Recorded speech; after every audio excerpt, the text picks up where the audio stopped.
it's Tiffany Lorraine Galloway, and I have my co-host here, Catherine Tyson Sewell. We are going to share with you our lessons learned from 2024. I think that's a great way to end the year and start a new one. So, all right, Catherine. Absolutely.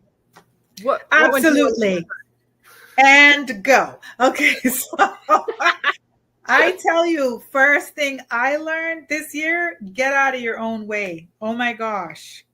That is mamas out there, you know it. We're in our own way so much times. We're in our own head. We convince ourselves of things that aren't true. We talk ourselves out of amazing things. So get out of your own way. The sky is the limit. The world is your oyster. All of those cliche things, it is absolutely true. Don't worry about what people are thinking. Feel it in your gut and just go for it. I'm going to get out of my own way. 2025, I'm coming for you, and I am going to be out of my way. The phrase I've been saying for, I guess some people are saying like thrive in 2025. For me, it's come alive in 2025 because I felt like, I know a lot happened this year. Some good things that I would definitely wanted to happen, like moving, graduating, and then some other things are still not quite going as planned. But I think one of the lessons this year for me is like, give yourself the room to grow. You can't jump across the gulf. Like you need to take steps at a time. And I definitely had to have reality checks on where I'm truthfully at to where I can go next, what the next step is. And there's no skipping steps along the way. So that's one of my lessons from this year. And before we even move on from that, I want to give you a high five, because that's another thing I wanted to say about what I learned. High five. I'm going to give you a high five in 2025. High five for what you did in 2024. You graduated. You just said it. Like, think of all the things that you did in 2024, right? And be proud of that. Sit in that moment, like take the compliment. When someone says, you look really nice today, don't say, no, say, really? Oh, thank you, right? Own it. Thank you. Receive it. Exactly. When someone says something nice, like receive it. And, a lot of times we're just excusing, this whole thing. No. Sit in it. So high five to you, Tiffany. You're a single mother of 3 children. Life has tried to knock you down. But guess what? You kept coming back. You kept getting up and looking fabulous while doing it. Oh, thank you. And you did the thing. You graduated with a degree, something that is such a difficult task when you do have all these other duties, when you're mommying. And mommying is a big deal. And mommying by yourself is huge. So high five yourself. Ladies, if you are watching and you're listening, high five yourself. Look at what you've done this year. What have you done? Think about it. So that's another thing that I said I'm going to do. That's my recap of my 2024. And that's the thing that I want to take into 2025, that I'm going to celebrate the little wins. I'm going to high five myself. I'm going to be proud of myself. I'm not going to kick my own butt. And I'm going to give myself more time to implement things. I've done a lot of crash learning, and even my degree was stuff I never thought I would be doing. I never thought I'd be an applied business management major. That's just kind of what happened. And so I have a lot of knowledge at my fingertips. I've met a lot of wonderful people that I would like to emulate and become a service leader and things like that. But I've got to go back and I've got to go implement it, because I didn't give my time to implement. I was just like, yes, I'll do this, and yes, I'll do that, and yes, I'll do that. So a lot of 2025 for me too is, what do I really want to say yes to? What do I really want to say no to for the things I really want to say yes to? And also just, I'm still seeking kind of mentors that are moms who've transitioned into full-time working single mom. Like I've been student, that's been a blessing to be with my kids, but I was never prepared to be a single parent, but I was always going to be a good one.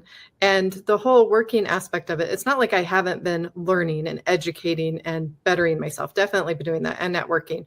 But the whole idea of either working for somebody else until I can get my schedule to be my own, or finding, am I going to be hybrid? Am I going to be completely online? We are starting to go back to the office in some cases. Like, I just don't know what it looks like. But the other big thing for me is my 3 words are going to be faith, hope, and charity. I feel like part of the reason I got kind of lost on the roller coaster of this year, which was I got thrown a lot of things at me I was not expecting, and it derailed a lot of my plans.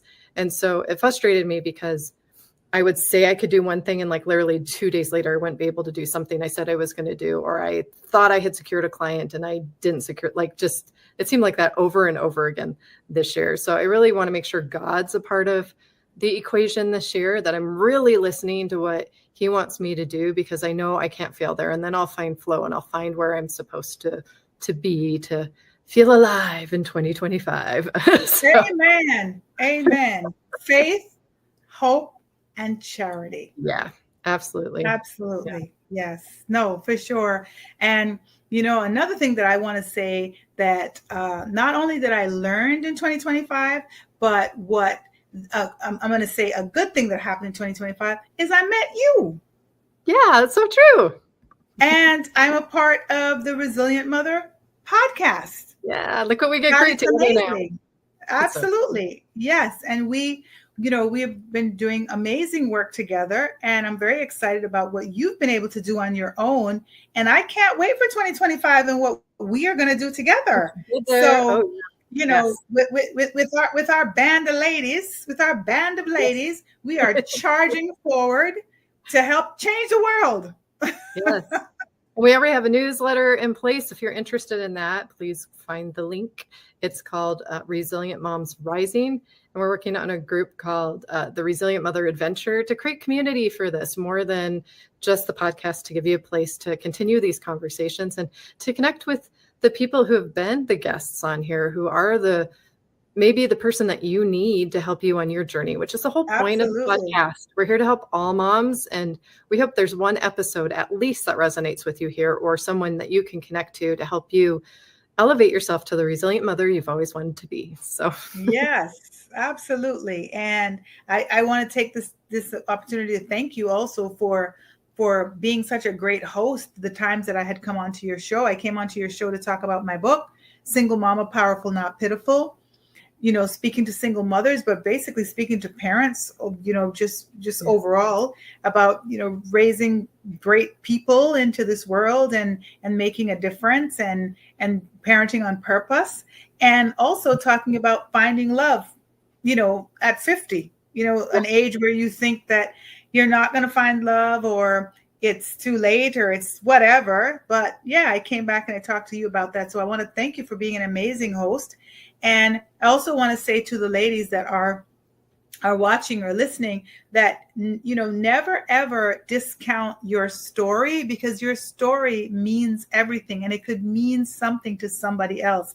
So believe in your story, work on your story, work on yourselves. You always can change or pivot or do different things, but your story can take you places that you never thought that you could go. So just kind of stand strong in your blessings and know that everything is a blessing. Everything. My grandmother used to say, it's a blessing or a lesson.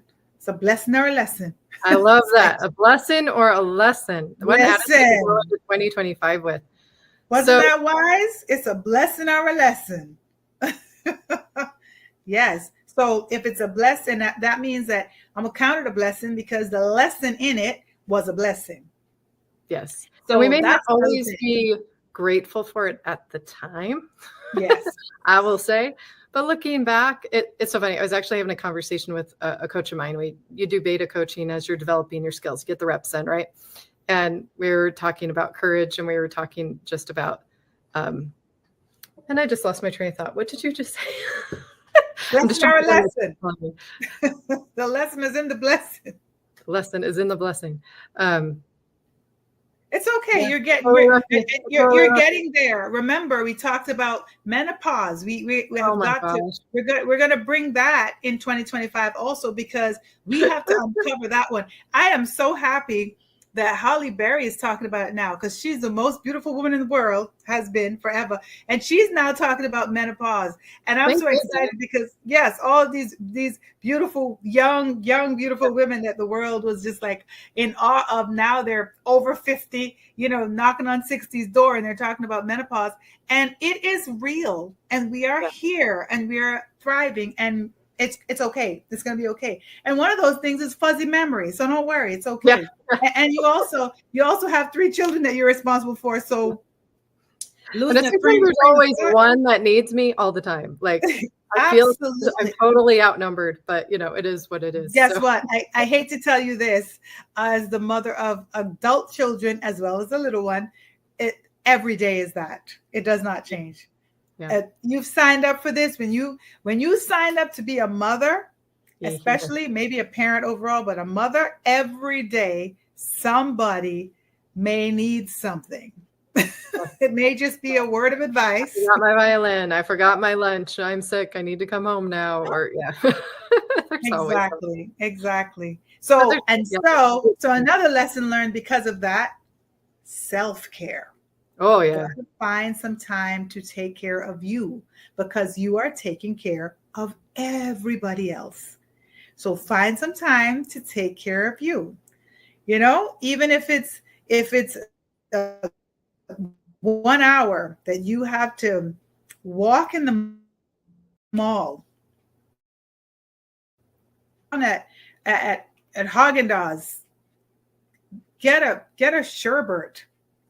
It doesn't even have to be ice cream, but you have to take care of yourself. You have to find time to take care of you. That was one of the things that I really learned in 2025 too, because if you're going too fast, you're moving too fast, sometimes you can fall down and break your ankle. I just kept talking because I know you were coming back. Yeah. If you don't have time to stop, you can fall down and break your ankle. And that's what happened to me. I think I grew up with the whole mentality of like achieving more, having more on your checklist was some kind of badge of honor. And now, especially as a single parent, it's like I have to really prioritize. I really have to take care of myself in order to have the energy to prioritize. But I've kind of had to accept that I have to let the little things go. They're just some battles not worth fighting. The really essential things are the important things, that my kids know that they're loved and that they're cared for and that I am taking care of myself. So I'm available to them, because I'm it for my son at least. And so that's really important to me, that I can show up and be available as that parent is going to give the love. So, awesome. And speaking of menopause, it's hot. Yeah. It's funny is I keep getting checked for it. Like I'm having my hormones checked, but I think I need to go to a more natural practitioner, because I pretty much get told I'm within levels. I'm fine. I'm not there yet, but I feel like, yeah, but I know you can go get panels done that actually show more details of your hormones. You don't even have to keep checking for it. You don't even have to. It's going to come. Leave it alone. You'll just know. Leave it where it is. There we go. Well, I'll just know. So I guess I'm still young. I mean, I'm only 42. So, but I know, I'm like, it's coming. Okay. What do I do here? And when it gets there, you'll deal with it. And that's that. Don't even worry about it.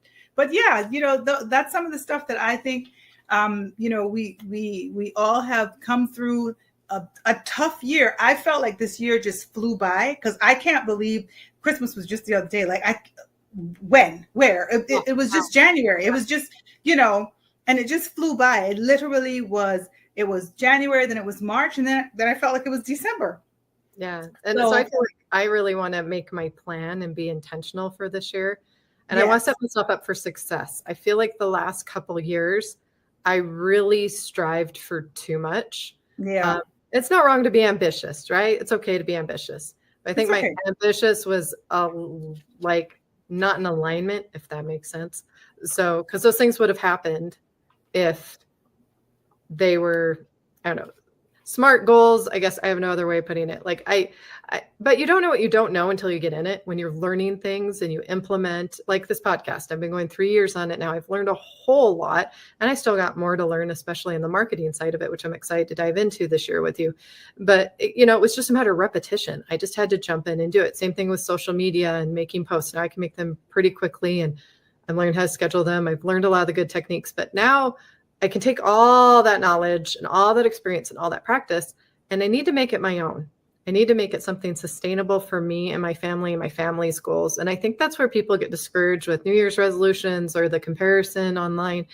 And it's part of the theme, of the end of the year here with mastering your own unique resilience. The point is we're all unique.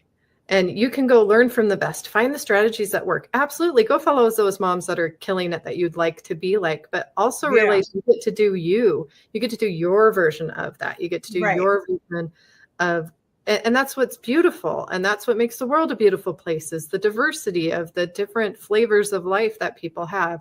And I want my kids definitely to be open to that as well. And to, as far as I'm concerned, I don't see color. I don't see race. I don't see status. I see a brother or a sister. I think we're all children of God, and I really try to run my life that way, not only as an example as a Christian or whatnot, but it also lets me see people, the best of people. Like it lets me see them for who they are. And as a coach, I feel like that's really important. And it is. I'm able to be effective with people as I'm with you. I am with you as a coach. I'm there to cheer you on. I'm there to help you. I have to remember to do those things for myself and for my kids too. Like you got to practice what you preach as well. But I love connecting with people through interviews, through this, and through coaching, or just in general. And that's what I think has been the hardest thing for me, is I found people online that are positive, that are ambitious, that are still killing it. And then I'm in new communities or communities where I couldn't find that exactly in person. And so I kind of stand out a little bit. I'm seen as a little, I don't know, eccentric, I guess you could say, but I've always been that as a theater kid anyway. So that's nothing new.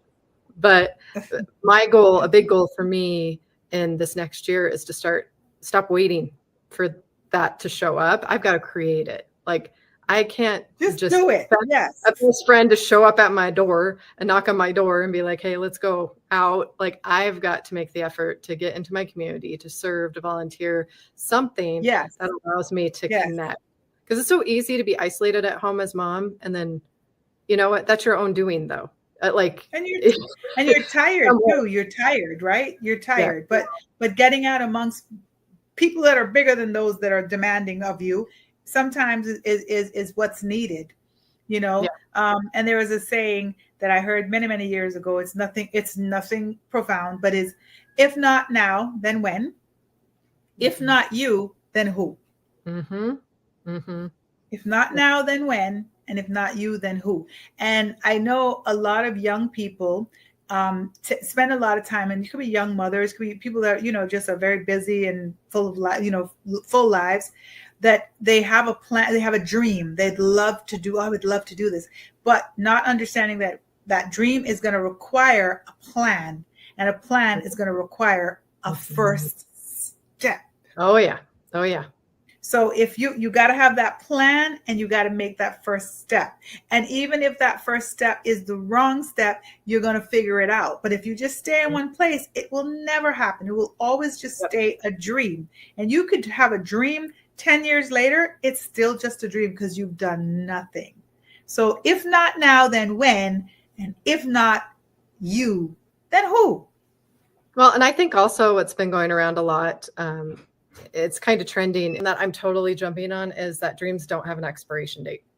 I love that, because there's a lot of things that it wasn't the right time with kids. Like kids just grow up, and I can work on a little bit of my dream here and there, or the things that I love here and there, but it's not always the appropriate time to go full throttle into something or overcommit to something. Right. Like I love to do motivational speaking, and I get invited on podcasts a lot, but I am very limited on what time I have available to do those things. And so I know, okay, I'm making the connections now. I'm building the foundation for that now. I'm going to go learn how to be a great speaker. I'm going to learn how the business of that works now, and I'll implement it when the time is right. And some will say, well, you can make it work. You can make it work. But there's always a cost. So I think it depends on what you're willing to what the cost of pursuing it now would be. Right. And in some cases it'll work if you have the right support, like to travel and have someone watch your kids, different things like that.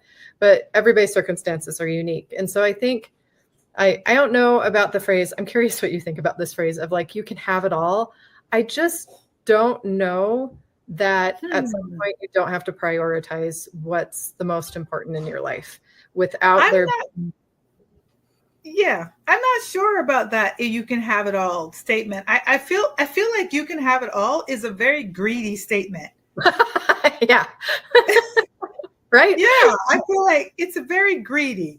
And because I even, you know, when I do like marriage counseling or relationship counseling, I will tell, you know, I will talk to men and say that, like, listen, there is going to be somebody more beautiful than your wife. Like literally, you're going to walk outside and you're going to run into 4 ladies that are sexier, that are prettier, that are more fun, that are everything, but you cannot have it all. Nope. You cannot have it. I think you can have it all is a greedy statement. And I feel like whoever came up with that, you know, sold people this idea that we need all. We don't need all. We need enough. We need enough that's going to fill us. Because if you eat too much food, you're going to be sick. Yeah. Even though that food was so good, you still have to stop at some point and go, oh, okay, I've had enough. So I think enough, that's what we need to take into 2025. Having enough.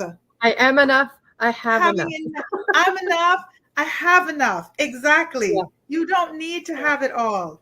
Because everything is going to take a sacrifice. It's going to take a trade-off. It's like being single. Being single is fabulous, honey. But being married is fabulous too. So you gotta make a choice. You can't have it all. So so that's what I think about that statement. When people say they can have it all, I say nah. Well, thank you, because I was thinking along the same lines, because it's like I think that was my realization last year too, was just I was trying to do it all so I could have it all, and I somehow believed that was going to happen. And then I really learned pretty fast that no, things kind of fell out of whack trying to do it all and be all. You don't even need it all. That's the thing. You don't even need it all. So just and you can't do it all. You can't do it all. You can't be everything for everyone. And as a mom, you feel that pull. You feel that pull to be everything for each of your kids, for people that ask things of you, for people who believe in you. And at some point, you've got to just stop and go, well, what's true for me? What is, and so I'll be looking at, it's back to that yes and no. What are the yes and no's? What do I really want? And then I really want to pay attention to what my kids really want. I really want to make sure I'm listening to them this year about what their dreams are, how I can support them in the direction they want to go. But that means I have to be the example. Yes. And I will say this year was interesting because I kind of got hit with this period of time where I wasn't acting like myself. I got sick a couple times this year that like flat laid me on my bed. Like couldn't even get kids to school stuff. People don't even know, but nobody would help me with it because I'm on my own. Right. So I got to do what I got to do. But I kind of had this period where it was just like my body like demanded rest, and I'm just coming out of it now. And it's interesting because I finally realized what it was grief. I had all this unresolved grief. My life had never slowed down to let me process. And I was finally in a safe place to just process it, to do the things I would have done in those situations if someone had given me room to grieve those things, if someone had given me room to process those things. I've just never had that before. So I'm so proud of myself for getting myself in a place where I could do that. And it's okay for me to do that. But now I'm having to also kind of explain, like, this was just a period. This was just a thing I was going through. Like, I'm ready to get like back on track. Like, And I'm glad I got to see that you're not perfect. And like, sometimes life does give you things that you have to take the time to process and that you have to get them through, because otherwise they will literally make you ill. So perfection is an illusion. Perfection is an illusion, and that's it. And Cree Summer has this song, and this is a very, very old song. And but in it, she has a line, and it says, "I need a space to fall apart." Yes. I need a space. And when I heard that song, first of all, I love the song. I think it's called "Deliciously Down" or something like. I need to, I need to go deliciously down to where I I can feel what I have to feel and I can heal from that. So, so I think like it's really important that we understand that we do need a space sometimes, to just let all of that stuff down in order for us to build ourselves back up. So always, but remember that, because in my first book, I'm Somebody's Mama, I say, I need my wallowing time, but I have to limit it. Yes. So I'm going to wallow a little bit because I'm human, but let me limit it. So I might say, okay, I'm going to lay down in this bed, but in 1 hour, I'm getting up. Yeah. Yeah. And now it feels like because I've done enough work that I can do that. Whereas before I was just push through, get through the next crisis, get through, which I think is the old version of resilience, which is why I'm glad we talk about a more holistic version of it here, of being able to build resilience without burnout, with being able to build resilience without pushing too far, because real resilience is being able to bounce back faster. Like, okay, I need to go deal with this emotion for 20 minutes or whatever the little pity party is you were talking about. And then I get back up. But when you've not been allowed to process things, when you've had trauma, when you've had a lot and no one is giving you the space, I think that's what surprised me, is it just took a while. It took a lot of time because it was just a huge buildup. And it's so unhealthy to have stuffed all those emotions or not dealt with them or not faced them for so long. So I'm so grateful that I did. But that was something that I wasn't expecting this year.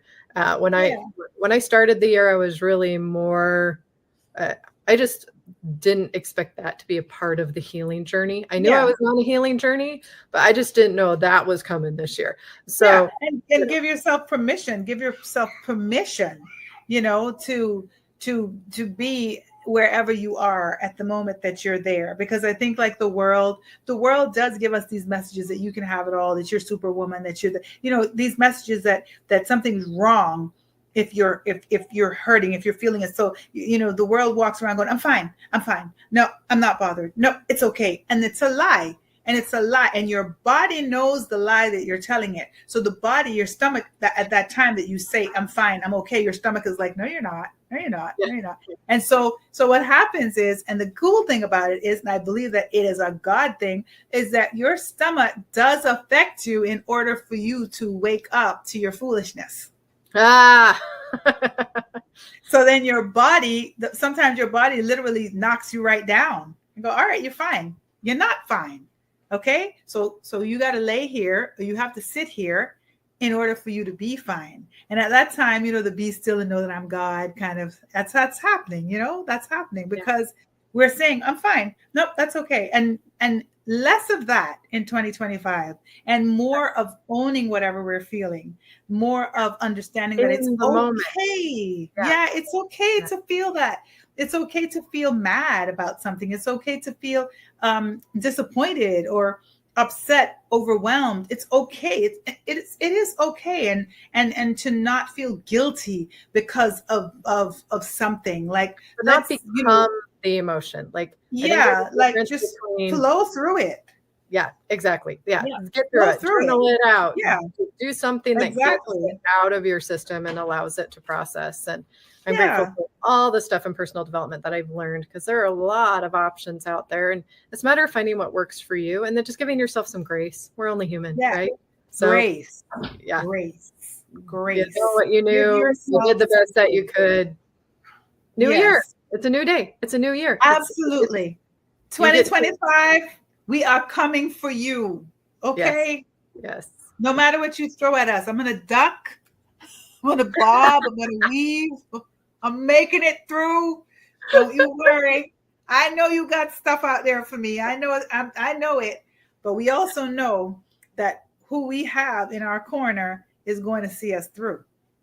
Yes, exactly. Amen to that. And that's been the saving grace of my entire life. And I'm so excited to be writing my book. I said I was going to do fiction, but I've actually switched what I'm going to do. I'm going to do a teaching memoir. And so I'm going to implement, I'm going to go through the different periods, the low points in my life and the turning points, but also then give tools, give strategies, give scripture, give my experiences with God along the way that has built this resilience that I talk about. Because for me, I feel like a lot of people, it seems like people have lost hope in some ways. Like, Yes. there is still hope. There is no hopeless situation. You always have a choice. It doesn't mean it's easy, but it means it's worth it. And I have definitely lived that. And Yes. I want to step more into it as I move forward, of just not being surprised by hard things, not being like even abated by or disappointed by failure, just being curious more and more grateful just for the opportunity. If God gave me today, what did he give me it for? If there's life, there's hope. If there's life, there's hope. Yes, Absolutely. And I like what you said about God gave you today, because one thing that I will say, even to mothers that are listening and they are watching, and they might do this themselves at the end of every day, just kind of do an inventory of the day, right? Yeah. And close off your day with the high points and learnings from the low points, and then the next day get up and crush it, because if God gives you a new day, he's giving you an opportunity to do it better. Oh, absolutely. Oh, I love that attitude about it too. You just got to do it better next time. And we're only in competition with ourselves. That's we can learn from others. We can be a blessing to others, but ultimately the only person you're in competition with is you. So be a little better than you were yesterday, and make it simple. Make it one thing. I think that's the other thing. I made things way too complicated, so I couldn't execute them. I made it way too complicated. I filled my schedule way too full. I mean, I knew to block schedule. I knew the things I should do. I did add more white space. I did, but I've learned even more. So that's the other thing. It's like, give yourself the room to grow. Give yourself the space. Yeah, because remember you were saying, you're having it all. Now you don't need it all. Yeah, you need just enough. Exactly. I think that's our lessons. I think that's our lessons learned. Yeah, absolutely. Just enough. We're sliding into 2025. Want to wish everyone a happy new year. Woo! And looking forward to a beautiful, beautiful new year, a beautiful journey. Get on this journey with us. Come on, like, follow, share, and let's do this thing together. Mamas, we can do it. Tuesdays and Thursdays, 6 p.m. Mountain Standard Time is what we're going to be doing. There is a newsletter. There are groups. Join us. Please share. Please be a part of this journey with us. That's the whole idea. This is about you, moms. This isn't really about us. This is about creating a space for all mothers to feel supported, and you have a place here. So come on in. Do yourself a favor. Join us. Yeah. We'll have fun, I promise. Absolutely. Fun has got to be a part of it. All right. So we'll see you guys in 2025. Yeah. Night. Happy New Year.